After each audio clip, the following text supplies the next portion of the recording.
Good morning student, I Kinnari Dave welcomes you all in the part 5 of the chapter 2 standard 11 structure of atom.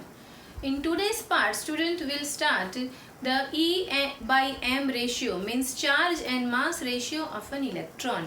Student, before going to start our today's topic, just will revise the last topic what we have understood. In the last topic we have studied about the discovery of proton and neutron.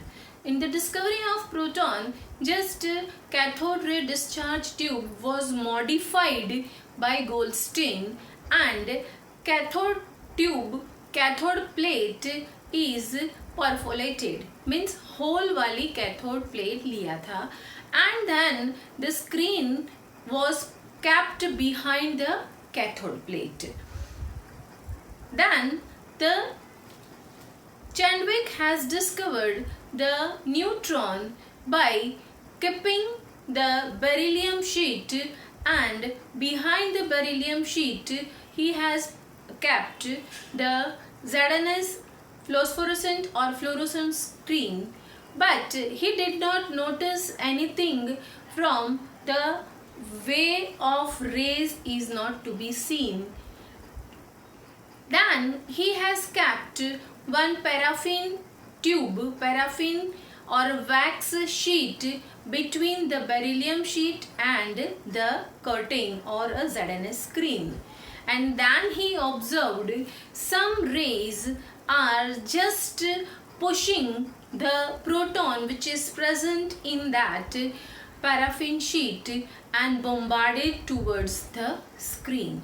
And then he discovered that something is there which is having the mass but no charge, because on the deflector he does not show the deflection.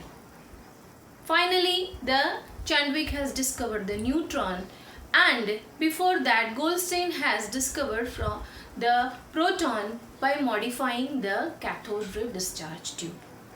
Now here the charge and mass ratio of the electron was discovered by J.J. Thomson by using the same cathode ray discharge tube.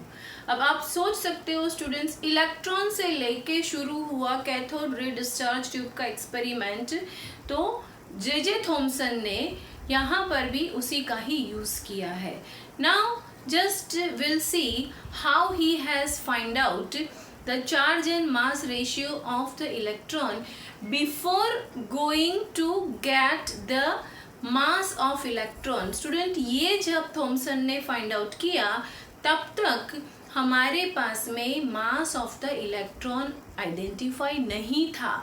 बाद में वो हमें मिला और वो exactly the Thomson का जो charge mass ratio के एक्सपेरिमेंट के मुताबिक का जो रिजल्ट था, the same result is there for the mass of the electron.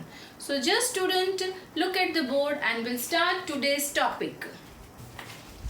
That is standard 11 chapter 2 structure of atom. Charge and mass means charge is E by M ratio of electron.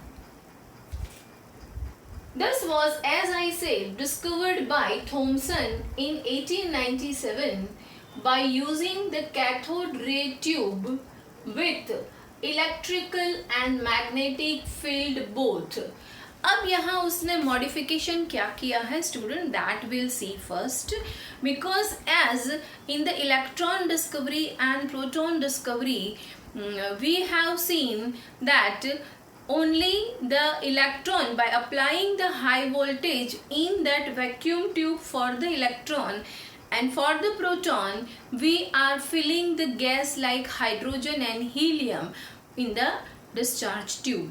Because for the electron that gas doesn't matter for the passing of the cathode rays, but for the proton the anode rays are depends on the nature of the gas.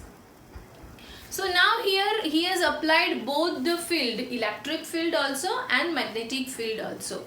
We have studied for the electron discovery that electron is a material part, because while moving the fan we saw that fan is rotating and the clear picture or clear image of the fan is found on the fluorescent screen.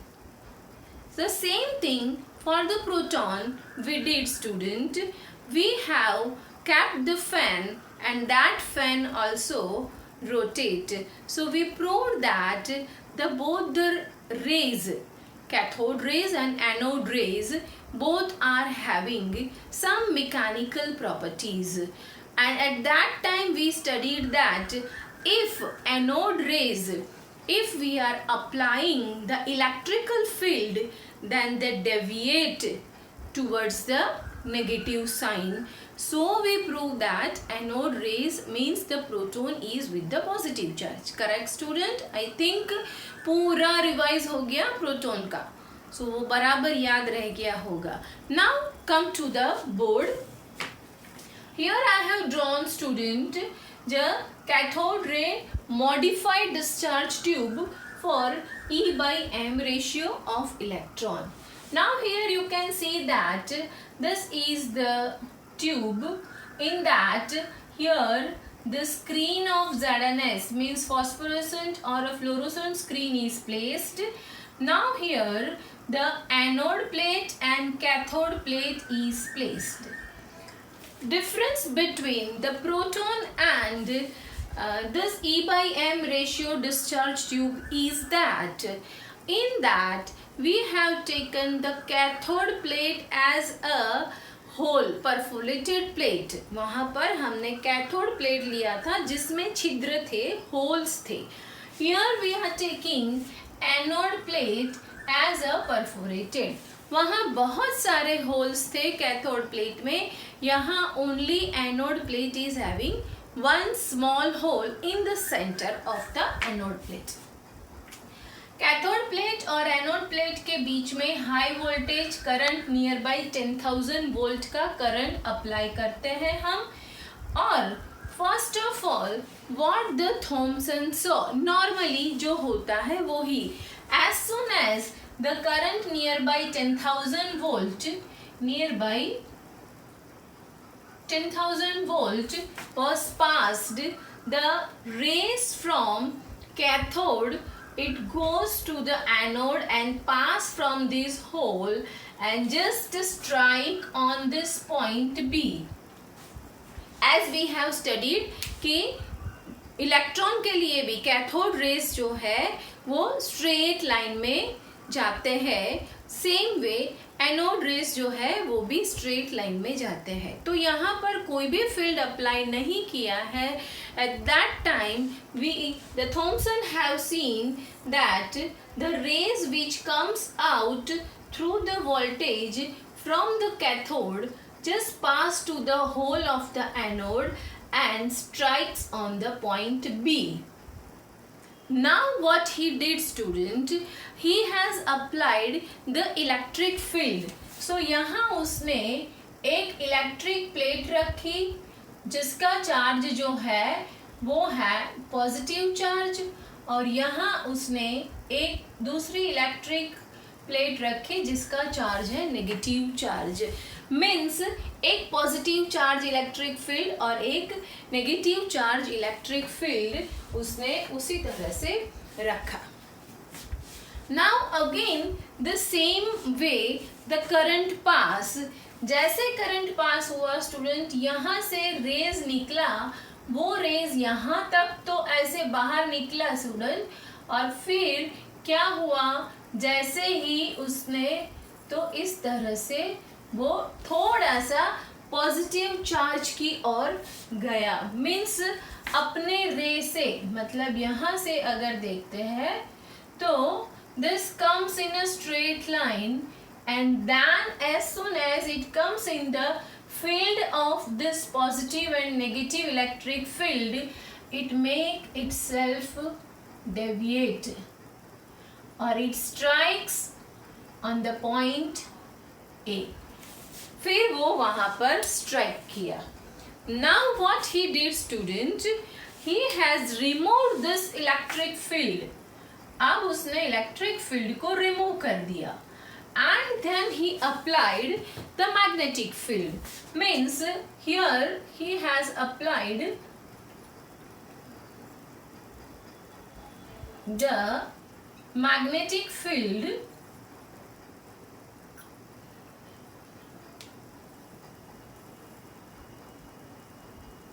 here. It is a north pole and this is a south pole. North pole is known as the plus and south pole is known as the minus. Now again the same thing he did. He passed the current and then he observed the same thing. As soon as the ray comes out from this hole, it just come little straight and then it comes in the magnetic field. It deviates from its path and then strike on the point C. ये उसने notice किया student. अब इसके बाद में उसने कुछ और ट्राई किया। अब यहाँ पर से अब हमें फिजिक्स में जाना नहीं है स्टूडेंट, पर फिर भी डेविएशन से ये जो एंगल मिल रहा है यहाँ पर, ये एंगल हम आइडेंटिफाई मतलब काउंट कर सकते हैं और जिसके ऊपर से उसने जो रिजल्ट दिया है वो हमें पता चलेगा। मतलब यहाँ से ये जो एंगल मिलेगा वो एंगल से हम डेविएशन का एंगल फाइंड आउट कर सकते हैं। अब उसने क्या किया स्टूडेंट, इसके बाद में उसने जो किया कि यहाँ पर magnetic field as it is रखा और साथ में इलेक्ट्रिक फील्ड भी अप्लाई किया। Means here again he placed the electric field with the positive charge and here electric field with the negative charge. Means उसने दोनों फील्ड को एक साथ में अप्लाई किया। दोनों फील्ड को एक साथ में अप्लाई करके उसने उस तरह से ट्राई किया कि दोनों फील्ड की जो स्ट्रेंथ है वो सेम होनी चाहिए। मीन्स जितना मैग्नेट स्ट्रॉन्गर है उतना ही इलेक्ट्रिक फील्ड कैपेबल होना चाहिए। So the same way he has adjusted both the field, electric field and magnetic field, and surprisingly student he observed that again the rays which comes out from this anode rays, that will be again in the straight line. Means then there is no any deflection he saw. मतलब फिर वहां पर उसके पास में कोई C point भी नहीं आया, कोई A पॉइंट भी नहीं आया और डायरेक्टली वो जाके टकराया सीधा B पॉइंट के ऊपर। But when it is possible student, when he has just done the magnitude of this electric field and this magnetic field same, दोनों का मैग्नीट्यूड, दोनों का पावर एग्जैक्ट रखा, जिसकी वजह से इंटरेक्शन होने से मतलब कि अगर मैग्नेटिक फील्ड स्ट्रॉन्ग होगा स्टूडेंट तो क्या होगा, ये सी पॉइंट की ओर डेविएट होता। अगर इलेक्ट्रिक फील्ड स्ट्रॉन्ग होगा तो ये क्या होता, ए पॉइंट की ओर डेविएट होता। पर अगर दोनों बाजू से बराबर से पुशिंग हो रही है तो but natural the rays have to go in a straight way. Is it clear to you student? So यहाँ पर वो ही बात थॉमसन ने प्रूव किया कि अगर दोनों रेज के ऊपर दोनों करंट, दोनों फील्ड अगर एक जैसे एक समान होते हैं तो दोनों साइड से एक समान धक्का लगने से वो जो बीच में से निकलने वाला जो रेज है जो एनोड से पास होता है वो बेचारा क्या करेगा, दब के सीधा सीधा सीधा चला जाएगा, कोई डेविएशन नहीं बताएगा। Correct? So this is the experiment done by the Thomson. अब स्टूडेंट मैंने इतना सारा बताया, अब थोड़ी आपकी बारी है। आप इसमें से मैं जो क्वेश्चन पूछ रही हूँ उसमें आप क्या समझे हो वो आपको मुझे बताना है। सबसे पहली बात, फिर से मैं यहाँ पर ये रब करती हूँ और साथ साथ में मैं बोलती जाऊंगी और आपको उसका रिप्लाई करते जाना है। Okay, now the first of all we have notice that the no any field is applied. ठीक है ना स्टूडेंट, सबसे पहले कोई भी फील्ड अप्लाई नहीं हुआ था, सीधा सीधा हाई वोल्टेज पसार कर दिया हमने कैथोड रे ट्यूब में से। So the current flows from the cathode to anode in a straight line. Now afterwards what the Thomson did, Thomson has placed the electric plate plus here and minus here. अब ये जो है उसके साथ में यहाँ पर उसने दूसरी प्लेट रखी थी, that is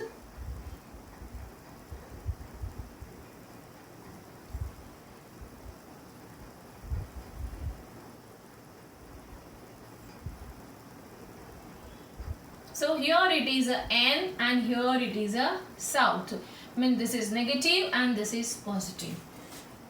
अब स्टूडेंट मुझे ये बताओ आप कि ये दोनों फील्ड जो है वो एक दूसरे को क्या रहेंगे? Both the field are dash to each other. What is the answer of yours? ये दोनों फील्ड एक दूसरे को परपेंडिकुलर है ना student?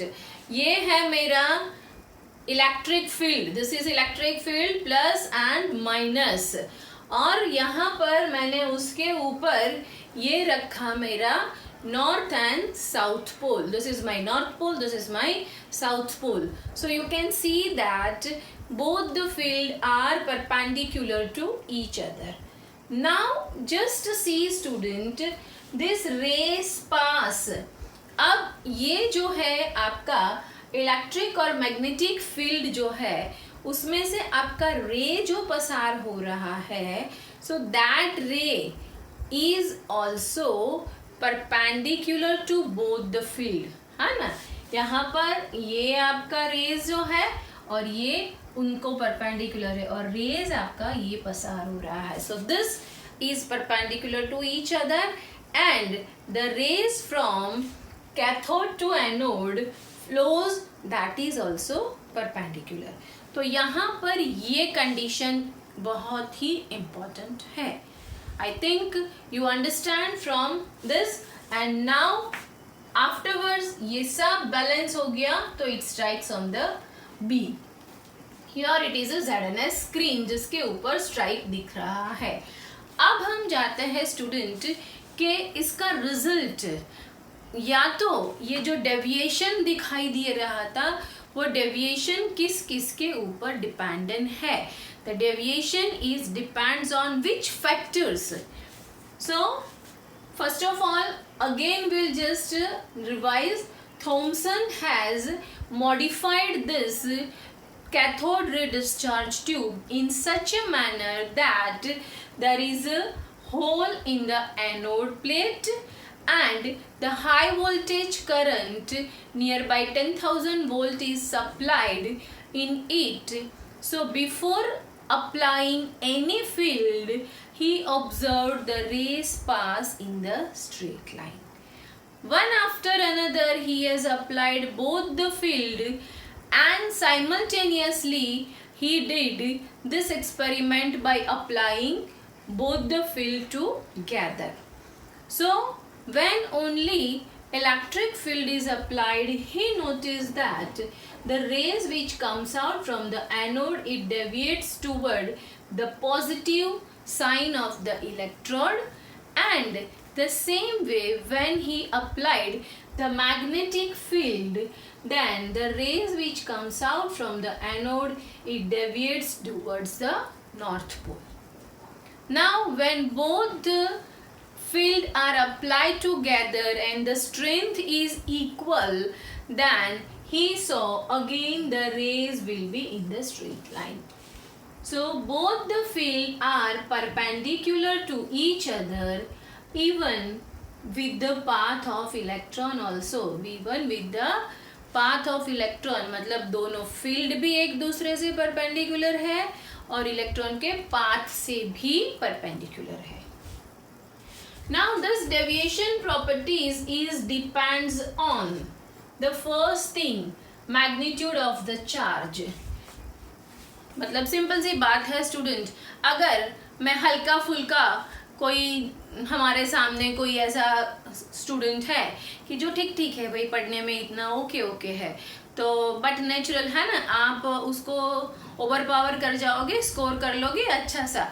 But if any of the competitive is stronger और same like you, then you have to work hard, you have to tough, it is a very tough competition. So here also the same thing, आपको सोचना है कि जितना ज़्यादा magnitude होगा, जितना ज़्यादा चार्ज होगा, उतना ही ज़्यादा इंटरैक्शन होगा, और उतना ज़्यादा इंटरैक्शन मीन्स उतना ज़्यादा डेविएशन. मतलब कि अगर यहाँ से धक्का बहुत जोरदार आता है तो आप उधर की ओर भागोगे ही भागोगे. तो वो बात यहाँ पर है student. So the greater the magnitude, more interaction with both the field, so deflection is greater. Clear हो गई ये बात student?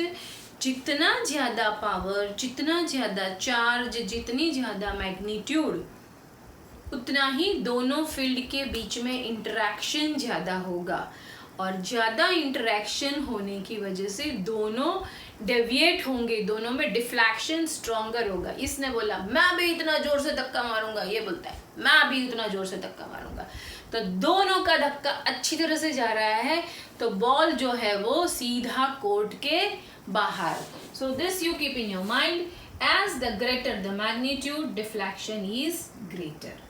Then the second thing which deviation depends, मेरे पास में अगर टेनिस बॉल है या तो प्लास्टिक का सिंपल वाला छोटा सा बॉल है, और आपके पास में है स्टूडेंट वॉलीबॉल, कौन दूर फेंक सकता है बताओ? करेक्ट, मैं ही दूर फेंक सकूंगी ना, क्योंकि मेरे पास तो छोटा सा प्लास्टिक का बॉल है और आपके पास में है volleyball. So here also this charge and mass, it is depends on the mass, means it is inversely proportional. The magnitude or deflection is inversely proportional to mass. जितना ज़्यादा mass, deviation कम, जितना कम mass, deviation ज़्यादा. So the second property is it is inversely proportional to mass, means 1 by mass. So lighter particle more deflect, जितना छोटा सा है वो move ज़्यादा करेगा, और अगर बड़ा हैवी है तो उसको कीक मारने से वो थोड़ा दूर तक जाके बैठ जाएगा. एंड द थर्ड इज, जो यहाँ हमने देखा है स्टूडेंट, स्ट्रेंथ और voltage of the field. Magnet की स्ट्रेंथ एंड वोल्टेज और current which we supply to the this electric field, उसके ऊपर डिपेंड है. So more the volt of the electric field और strong the magnet, deflection is more. जो हमने आगे देखा, अगर ये दोनों में से ये फील्ड अगर स्ट्रॉन्गर है as compare to magnetic field, तो आपका डेविएशन ए साइड में ही रहेगा. पर अगर आपका मैग्नेटिक फील्ड इलेक्ट्रिक फील्ड से इलेक्ट्रिक फील्ड से स्ट्रॉन्गर है, तो आपका डेविएशन आएगा मैग्नेटिक फील्ड की ओर. इसीलिए strength and voltage of the field, मतलब जो ज़्यादा है, अगर ये ज़्यादा स्ट्रॉन्गर है तो डेविएशन उधर होगा, ये ज़्यादा स्ट्रॉन्गर है तो डेविएशन इधर होगा. इसीलिए थॉमसन ने क्या किया, दोनों को इक्वल किया और उसने चार्ज एंड मास का रेशियो फाइंड किया. And he found the charge and mass ratio means E is equal to charge and ME is equal to mass, that is 1.758 into 10 raised to 11 coulomb पर kg। Student हमें ये कैसे आया वो calculation में नहीं जाना है। We have to just remember what is the E by ME ratio, that is 1.758 into 10 raised to 11 coulomb per kg। ये हमें आगे न्यूमेरिकल्स में कैलकुलेशन में लेना होता है, इसीलिए सो इसका मैथमेटिकल डेरिवेशन फॉर्म्स हमें पढ़ना नहीं है, that is a part of physics. So just keep in your mind, E means charge and ME means mass of electron is discovered by Thomson in 1897 by modifying the cathode ray discharge tube, and the ratio is 1.758 into 10 raised to 11 coulomb per kg. Hope so student, this will be understood by you very clearly. Just revise it, write it down, practice for writing, because if you will memorize it without writing, you are not able to learn thoroughly. So just practice, writing practice must. Thank you student.